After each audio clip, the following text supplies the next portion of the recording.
Hi, my name's Arnie McCall, and I am now a pastor of a ministry here in Pensacola, Florida.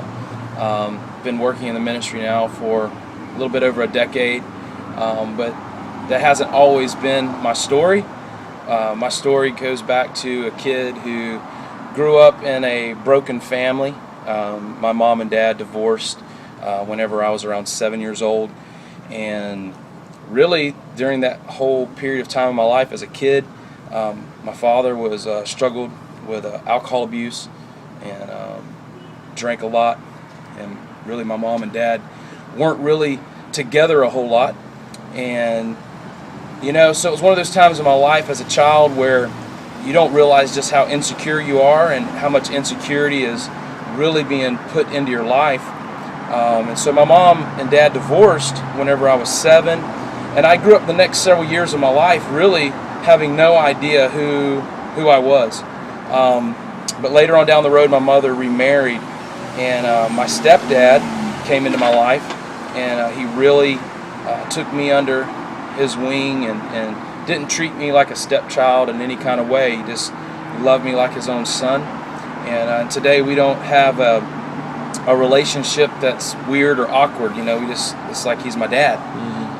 But during that period of time of me growing up from a child to a teenager, I really got into a lot of jacked up stuff, and got into doing some drugs and a lot of alcohol, and I thought that the way I could fill the void in my heart, and I didn't even know that it was a void that was really there. You just feel empty.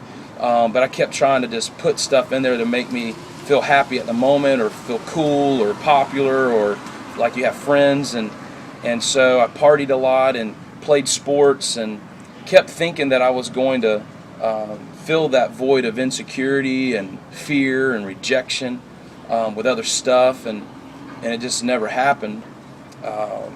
Ultimately, I grew up through my high school years trying to chase some dream of feeling like I had it all together, but ultimately I didn't have it all together. And there were times that a lot of people don't even know this, I don't even really talk about it, but there were times in my life where I wanted to commit suicide. There was one time I actually remembered holding a pistol in my hand and just asking myself the question, is life really worth even living anymore? But on the outside, a lot of people look at my life and think, well, you played sports and you got a good family and all this kind of stuff, that your life must just be okay. But really there was something that was dying inside of me, and probably the only reason why I didn't do it was because I just didn't really know where I would end up. I kind of knew about this idea of being, there being a heaven or hell, and I just didn't know if I was going to end up in a worse place than the way I felt, and so I think that probably kind of stopped me from doing it. But it didn't stop the pain, it didn't stop my struggle, it didn't stop the habits that I had in my life that were really destructive. And it wasn't until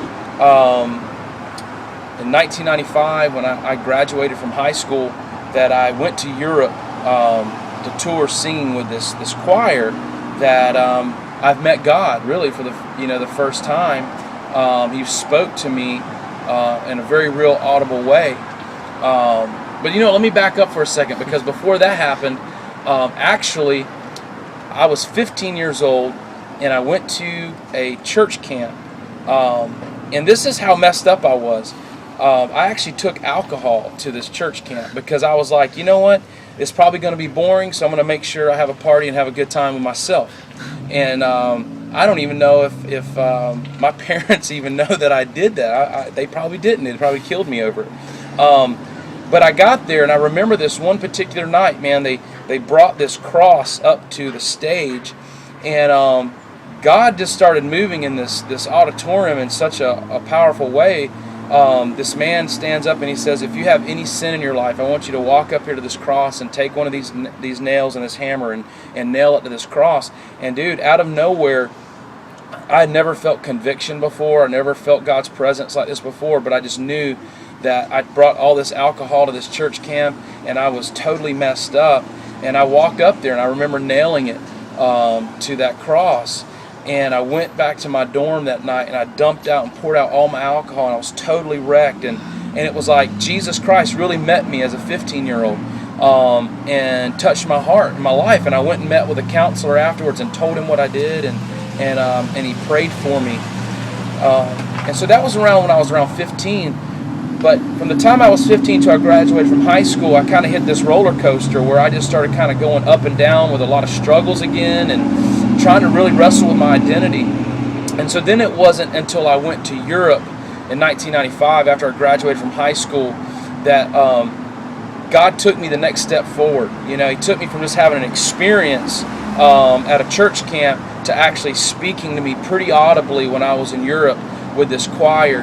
And I walked out of a cathedral one day where we were singing, and I saw a number of teenage kids outside of this cathedral, and they were drinking and just kind of being loud and rowdy, and they started making these obscene gestures to the girls on our bus. And it was like the Holy Spirit just pressed pause for a minute, and I looked at them, and He said, Arnie, that's the way you've been living your life back home, and I want you to go back and reach those kind of people for me. And so I knew in my heart for the first time that not only had God touched my heart, but God was actually giving me an assignment, that God was calling me to go back and help people just like me, people who were broken, jacked up, messed up, had addictions, and to really reach this next generation of people with His love. And so I came back home after that trip and thought I was going to play baseball for the rest of my life, only to walk away from it all and to say, you know what, God, I just want to serve You with all my heart and just follow You all the days of my life. And I can say that He's healed my heart. He's taken away my addictions.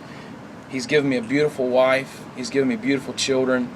And every single day is an amazing adventure, just walking with Him and getting to know more about Him as He tells me more about how He feels about me and how much He loves me.